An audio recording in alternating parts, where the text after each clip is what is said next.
Doctor হবে, মানুষের সাথে ভালো ব্যবহার করবে, বলবে আমি তোমার রুগীর কাছে গিয়ে বলবে আসসালামু আলাইকুম, আপনার অসুখ যা হয়েছে মন খারাপ করবেন না, আল্লাহ ভালো করে দিবেন, আপনি ভালো হবেন, নামাজটা পড়েন ঠিক মতো, শুয়ে পড়েন বসে পড়েন যেমনি পড়েন নামাজটা আদায় করেন।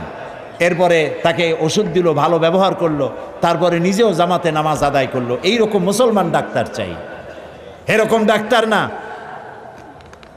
হসপিটালও ডাক্তারি করে, বাড়িতেও চেম্বার, ওখানে সময় দেওয়া কম, এখানে সময় দেয় বেশি, যেহেতু ওখানে পয়সা কম এখানে পয়সা বেশি।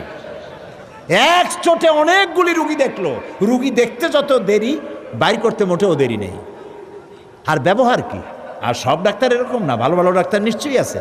রুগী দেখে কয় বাবা তুমি এখনো মরো নাই, তে রুগী তো এমনিই মরবে, আপনি না সান্ত্বনা দিবেন। এরকম মুসলমান ডাক্তার চাই, ঠিক বললাম কিনা?